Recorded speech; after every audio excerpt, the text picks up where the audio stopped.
Hi everyone. Today I'll be in conversation with Yam and Raph from the team of World of Women. World of Women is an NFT project. It is a 10K PFP avatar project made by Yam, who's the artist, and Raph, who's more on the business side of things. I'm excited to interview them. They should be here soon.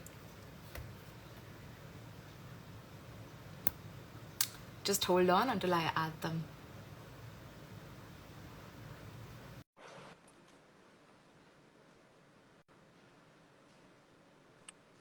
Hi. Hi guys. How are y'all doing? We're good. How are you?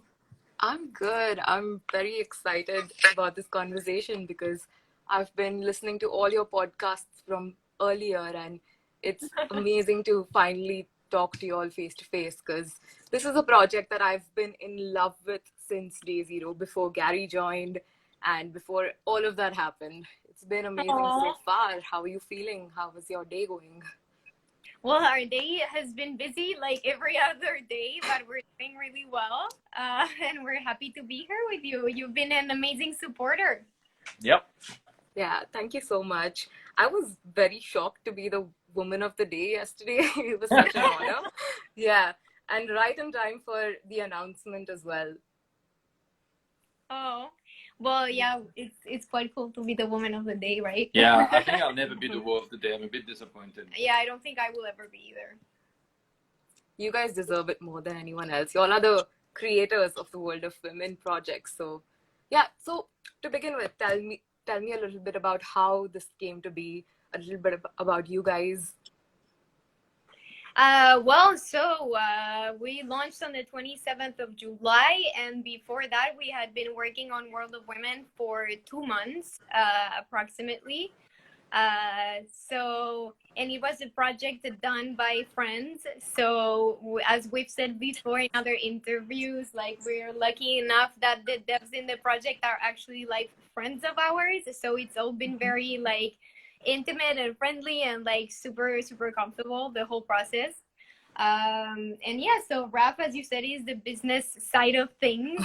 He's the one doing the Excel files and all of those things. I'm the artist and the one that came up with the whole idea and such. And then BBA and Tomai, who are not here with us, are the developers. Yeah, this came. You asked how this came up. It came actually very naturally from what she was doing before, and from me spending a lot of time as well researching projects, seeing how they would work, understanding the markets, and seeing that something was missing. So we spent our life together. We were in Tenerife when we started working on this. Yeah. And we are all the time together, and we talk a lot about NFTs. And if you spend so much time doing this, at one point you're like, why am I just a customer? Why am I not also a creator? Maybe I should be more. What do those people have that we don't here? What are the people succeeding right now at producing, selling, and breeding those communities?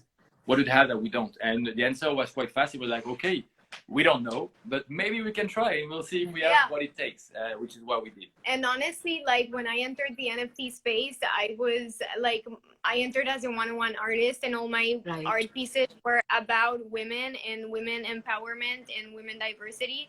So for me, having the idea of World of Women, as Raph said, was just natural. Like, I was just like, hey, I can reach a broader audience with my message and my like objective with my art if I do a collectible project. So that's really how it was born. And yeah, then we got to business. Yeah. So a question about the marketing side of things. Honestly, World of Women is one of those projects that I've noticed through all of your Discord announcements, through the way Raph used to handle the World of Women ID on Discord. The marketing is on point. How did this come to be? What is it that inspired you from other projects? And yeah, tell me a little bit about that, because the invite contest, the giveaways, everything was very well done. Well, at the very beginning, we didn't have the amazing Yen, who is managing now our social medias. So we honestly learned from what worked for other projects, and then us ourselves, we sat down and we thought really hard on what we could do that would be innovative for the community as well. And I think that's what everybody really does. Like, you see what works for other people and then you try to implement it in your own project. And at the beginning, we're not gonna lie, it was super frustrating. Like, when we opened the Twitter and it was only Raph and I like handling it, we were super sad that we only had like 7 likes and like no one was seeing anything. But I mean, you just have to keep pushing, and you do daily content, and you make sure that what you're doing is engaging for people. And I think that Discord is absolutely necessary for this kind of projects. Like, people feel like they belong to a family when they're in Discord, and if they see the creators of the project being there and being present and engaging and all that, it just feels more real and like you're closer to the project, right? And Absolutely. I think Raph can talk about specifics as well, because he's done a lot of but marketing. funnily enough, the ones you mentioned, like the invite contest or the emojis contest, those are best practices. I mean, this doesn't come from us. We don't get credit from that. This is something you have to do. It makes sense. It makes people happy. It makes yourself better. So it's nothing incredible that we did that. So we want to give credit to the first who did it, and nobody knows who was the first who did that. It's impossible to know. But as Yam said, you take the best practice from successful projects around you. We did also for the drop phase. We really looked at what was working. If you want to create a new project tomorrow, obviously what's necessary is to have giveaways. So you have to have stuff that you will be able to do giveaways with, because you want to reach out to those communities. And you want to give free stuff to people, because people will follow you if they don't know you just because you give them free stuff. That's the reality of life. And then at one point, maybe they will notice that, okay, it was because they got free stuff to get in. But then they stay because they see something else. Otherwise, they don't care at all, and they will move on to something next. And I think, and I like to think that actually that it's one of the reasons that at the beginning we got Gary's attention, because the community was still there, even 5-6 hours after the launch, even after Vogu and the Stoner Cat and the Lizard passed, people were still on the Discord. And they were on the Discord because we were here. We didn't abandon the place. We were quite confident it was not a big problem. Now we stopped at 1,200. And people went out and reached out, and we got the attention. Maybe he spent 2 minutes to read just bullet points to figure out. Maybe he has probably criteria like, okay, I'm checking that. That's check. That's check. That's check. Like the team, okay, looks good. The convictions look good. The art I like. And then he committed to it. Once he committed, okay, he was all in. But I'm still convinced to this day that if it wasn't Gary, it would have been someone else, or a group of other influencers that would have set their eyes on the project, and it would have worked within a few days. But I'm 100% sure we would have. No, I'm not 100% sure. That's a lie. But I was confident we would have succeeded. Absolutely, I quite believe that as well. I joined the World of Women Discord because I was in Art Chicks Discord, and over there she had mentioned that I've stumbled upon this project called World of Women. I'm in talks with them to become an advisor, and that's how I discovered WoW. And I'm very grateful for that, because that allowed me to like sort of mint on the first day. And I was asleep when the whole Gary thing happened. I woke up early in time for class, and I was like, oh shit, I need to mint one right now, because I saw that they were spelling out really quick. But tell us a little bit about your first few NFT purchases back when you guys were collectors and not artists. What was that like? Well, to be completely honest, I don't think you could have called us collectors before we did World of Women at all. Like, it's not like we had the money to do so, or the ETH. And honestly, like, Raph was discovering the space in his own way, and I was discovering it as an artist. So for me, it was the typical struggling artist kind of story, like trying to sell your art, doing your marketing, and trying to grow on Twitter, because that's the only way to do this in the NFT space. And Raph, on the other hand, was just curious, because he's curious about new technologies. But yeah, of course, we collected a few things here and there. Like, when I would do a sale, I would collect a few pieces from friends, but it's not the same serious stuff, I would say. Right? Yeah, it's different. This space looks different if you've been lucky at the beginning than if you haven't. I started with fiat, with money from my day job, and it's a lot of money. And when I entered, and actually a lot of ETH that I purchased when it was roughly at 4,000. And it was extremely expensive, and I would buy 0.5 ETH, and it was all I could afford. It was super annoying, I put like I think 10,000 euros or $10,000 in fiat to get started. Even for minting fees for Yam, we have to put money from our pockets basically. Sometimes it would cost 120 to just mint, and then $120 to list on Foundation for a piece, with the hope to sell it for 700 or 800.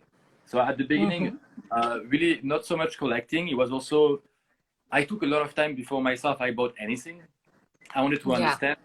And again, when it's your money coming from the real world, you are very careful with what you do with it. Yeah, I was very careful with what I was doing with it. The first piece I bought probably was potentially a bonsai, actually. Yeah, that's true. I think it was a bonsai. I minted a few bonsais. And then I tried to flip a few other projects. I got one piece on suspended saw from Tuan Mulo to try as well the process. And actually, one of the first I got was from Yam. I bought 2 pieces from Yam. Oh yeah, earlier. Of course. Like he had to buy one of my art pieces just to support his. Yeah, well, it was a good call. Yeah. Good call. Then we didn't collect so much, and I still don't collect so much, to be honest, because we focus on growing the project rather than trying to flip or to invest even. Even when we launched the project, we were quite. I was super disappointed that I didn't put more time in the beginning to buy more women for buy more wows, because we didn't even get a $9. Like, we didn't even look at that at all. We were super focused on working, and investing for ourselves. So we missed a lot of opportunities. Yeah, But compare that to where you guys are now, and with the WOW Fund, you get to curate pieces and you get to choose which artists you want to support. That must feel amazing, right? Because Yam, like you said, you can support the one-of-one artists that you've been friends with, and you get to work with an amazing group of curators. So that must feel amazing, right? Oh yeah, I love it. Like as I've said before, it's my favorite club. Like for me, that's amazing to have people like be able to put their friends in the spotlight. It's amazing, definitely. And the fund is amazing. Yeah, I mean, like it's just amazing. Like we get to collect these pieces from amazing artists that not necessarily have not all of them have the clout, or maybe they're not managing to, they don't have enough time to do marketing or whatever, but they're incredibly talented and incredibly engaged in the community. So like, it's just great. Yeah. Yeah, and actually with the fund, we cannot, and so we don't collect as much from Yam's friend as we would want to, because she entered the space in late March, early April, and since then our friends have grown as well, and they are out of price range, most of them. Yeah, they're actually quite expensive. Yeah. So we're actually buying from artists that fund can afford under 0.3 ETH. But it doesn't mean we don't want to help everyone. We wish we could.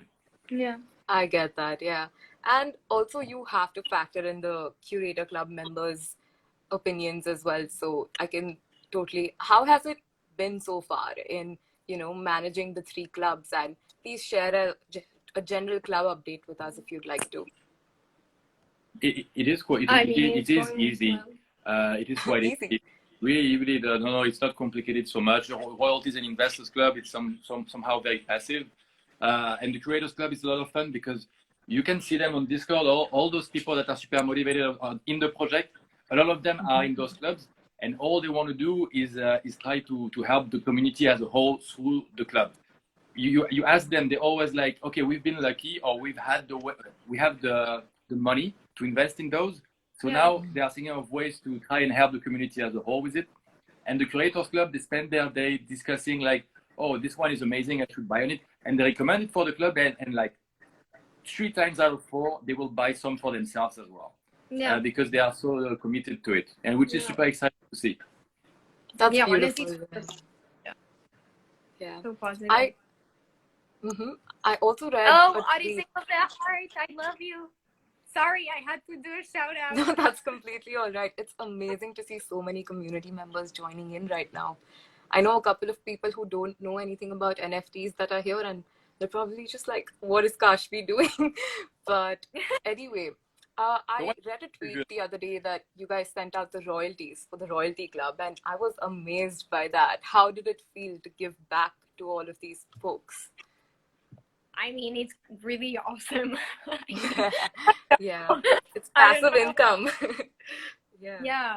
Honestly, it's Yeah, cool. for me, it wasn't a shock. I didn't feel like giving back. It's part of something that was Yeah, embedded in the project from the get-go. So but it's it's like, stressful too. it's a bit of a It's stress, but stressful. because Yeah. it's a lot of money. Yeah, but it was from the beginning. It was planned for us, so it was no surprise for me. And I'm getting used at clicking on buttons, managing money, a lot of money. So that was Yeah, but good. it still stresses us every single time. That's Like true. it's so freaking stressful uh to manage the ETH and the money and all Yeah. that. What do you do usually, Kashvi, on this channel? Oh, I talk about books here because I've been a reader since I was a kid. So I enjoy reviewing books. It started off as a passion project when I was in high school, but it's slowly evolving into a little bit of a more NFT sort of an account.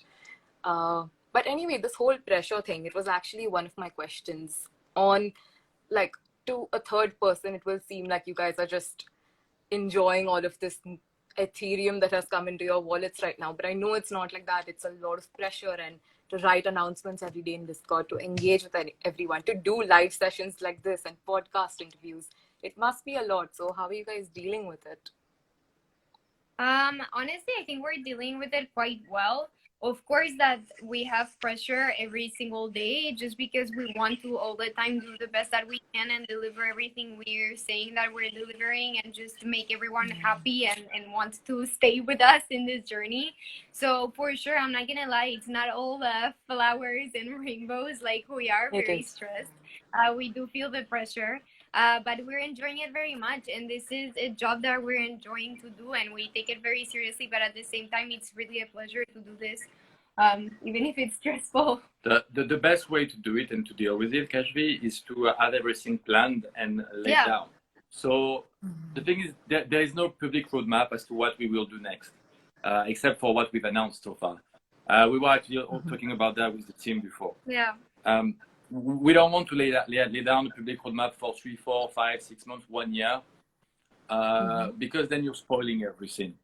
But that doesn't mean Yeah. we don't have a roadmap written down, and we have a communication plan. We know what we're going to be talking about for the next 2 weeks, day by day. Yeah. Well, almost. I'm exaggerating a little bit, Yeah, but no. that's how you sleep at night, and that's how you're comfortable. Because I personally, I hate it when I go to bed and then I don't know what I'm going to be talking about on Twitter or on Discord the next day. So I have to have it planned. And so you have a planning for the next 3 months, you have a planning for the next few weeks, and you have a detailed planning for the next day. That's how you do. So that means for the next 2, 3 days, you have the tweets that are written down, and you have the announcement that are written down. You know exactly what's going to happen, and then you can relax and think about the future. Otherwise, you're always trying to fix the You're stressing emergencies, out. and you're not effective for the future and for the overall value of the project. Yeah, it's just not saying to do this on the go. You have to, like, there's no other way around it. Be organized, organize things. Yeah. Yeah. But What's that's also a interesting to job. me is how. I was saying that's a job, organizing those things. Yeah, That's it's sure. it's like working in your company, at your office. that's program management, project management. This is something you Oh, yeah. have to learn by working in a real company. Yeah. I see Raf's project manager background coming into this and helping with organizing the proper timeline of how things should be. And I feel like this is something that other projects sort of lack. They have a whole, okay, at 25% we're going to do this, 75% we're going to do this, 100% we're going to do this. And after that, it's just the community seems sort of dead with other projects. But here we have daily announcements, we have wow of the day, we have stuff about collaborations with cosmetic brands coming in. I read the announcement from day before where y'all are looking for connections through the WoW community. Would you like to tell us a little bit about that? Whether it's with cosmetic brands or anything else? Well, honestly, like, you guys, the community, you've been super cool with giving us awesome suggestions and things that you would love to see happen with World of Women, because as we've told you all, our objective is to make it a brand, which for us it already is kind of, but to keep going on this path. So for us, we've taken those suggestions into consideration, and indeed some of them were like collaborations with beauty products or whatever, which is something that honestly we had already thought about too. So we were just happy to see that these are things that the community wants as well. So seeing that the community wants specific things that we've thought about or that we haven't, it just motivates us to keep going on this path and find the right connections and contact the right people to make those things happen. So as Raph said, even though we're not revealing our 3-month roadmap, there are things that we're doing in order to make these things happen eventually. So yeah, and for the record, in the yesterday announcement, I was watching it right now, looking at it. There is nothing mentioning specifically cosmetics partnership or anything. It just, yeah, we are writing this that if you can help on any of those topics, if you have access, come to us. We will review everything, and depending on our ambition, right now we will say yes or no or thank you, or we will say thank you no matter what. But right now, if we were to put a roadmap and write down that we're gonna do a video game, a movie, and do a partnership with Britney Spears, that would be bullshit, because those things take so much time. There's so many operations along the way where it can go wrong and it can stop. Oh yeah. So it's impossible. And it would be like the worst thing in the world to tell you guys like, yes, we're gonna do a collaboration, I don't know, with whatever, with whomever, and then everyone gets excited and then life happens and then it's just not happening, you know? It's just better to have things like confirmed and knowing that things are happening before you reveal big things like that. So that's also why we're not like insinuating anything or speculating about things we might do. Yeah, I completely understand that. It doesn't make sense to sort of raise people's expectations that way. And honestly, at this point, the way the transparency that you've been displaying here and in other interviews, I feel like the community trusts you guys enough to do the right thing. Like, we know that, all right, whatever happens, Yam and Raph are like, they're passionate about the project and they're going to go about this the right way. And it's kind of crazy because you guys, and I think Gary from VFriends, are the only two project developers that I know have plans about it, even though they're not constantly revealing them or like saying that, oh, we have this big name and that big name. But there's work happening, which is what it comes down to at the end of the day, because the execution of what you say matters over what you're constantly talking about. And yeah, I feel like it's something that other projects should take inspiration from. Now, we have a question. To be honest, you're talking about other projects. Right now, I don't look at other projects at all. I don't have the visibility on, no, me either. I have no what idea. they're doing anymore. And there might be several ways to do it. But yeah, we know what happens on the other projects through you guys mostly, because we don't take so much time to benchmark them at the moment. Yeah. That's awesome. You guys are focused, and that's good for us. I'm happy as an investor. Yeah. We have a question. How much attention did Logan Paul bring to the project, and what was your reaction when he sort of started buying so many women? So, I mean, if I'm completely honest, like, I don't know a lot about YouTubers. So, I mean, I knew that he was known, you know, but I didn't know what he was known for. I mean, Raph did know who he was. So, of course, I was super happy to find out that someone with a lot of, you know, exposure to the world was joining World of Women, and that he seemed so excited about it and, like, he really believed in the cause and everything. So, I was happy. And definitely it brought eyes to the project, but I'm not sure I really knew who he was when like I found out, so maybe Raph can tell you. Well, I haven't been able to measure at all the impact he's had. I remember when he bought Night Goddess for 60 ETH. That was historical. Then there was a lot of transactions happening.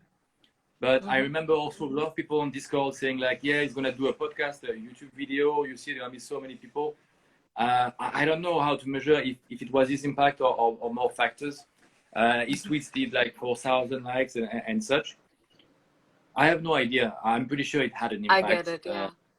And I don't think it had a negative impact in the end, which is also something we're happy about, because he is a polarizing figure.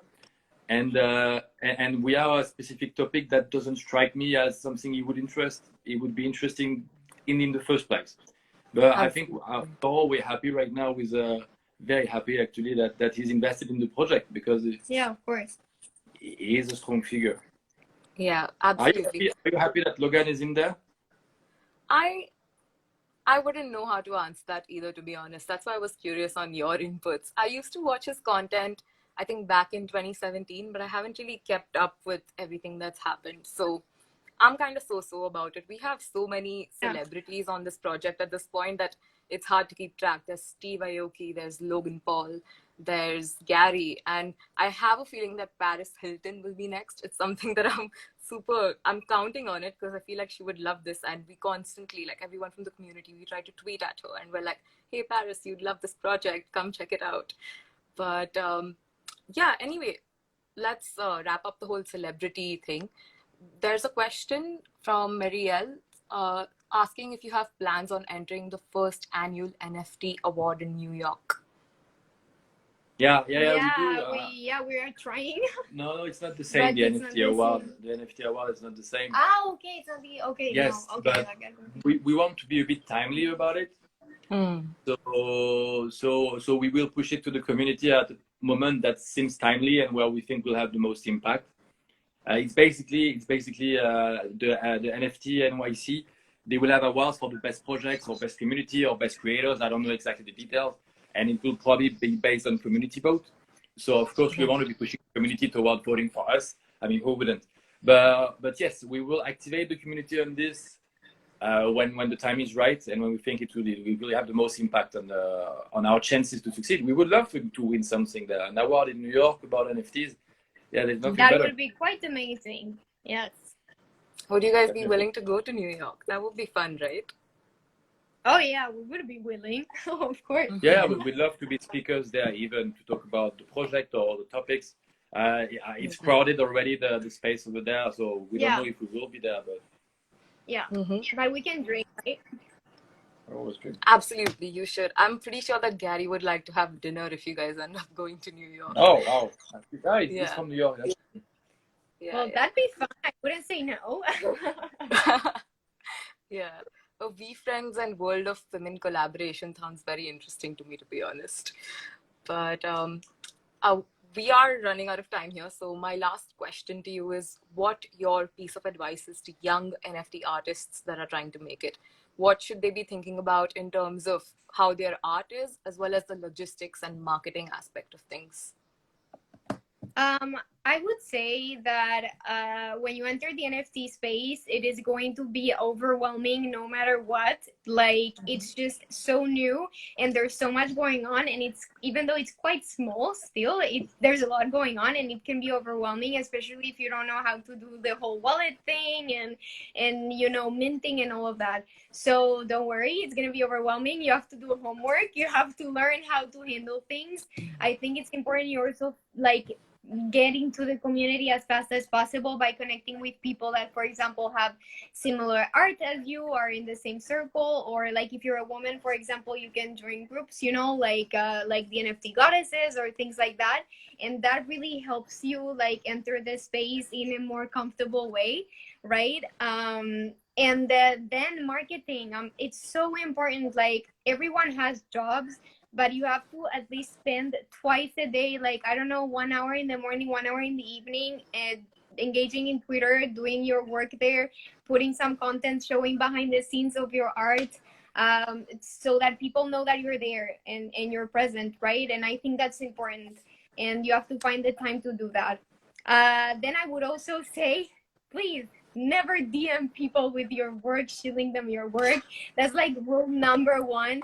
Do not do that. Even the nicest people in the will slightly hate you if you steal your work in their DMs without even saying hello or anything. And even if you say hello and you say, I love you so much, please buy my work, that doesn't work either.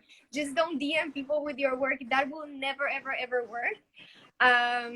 And just be respectful, show the community that you're here for the long run, and that you're committed and that you're passionate about it.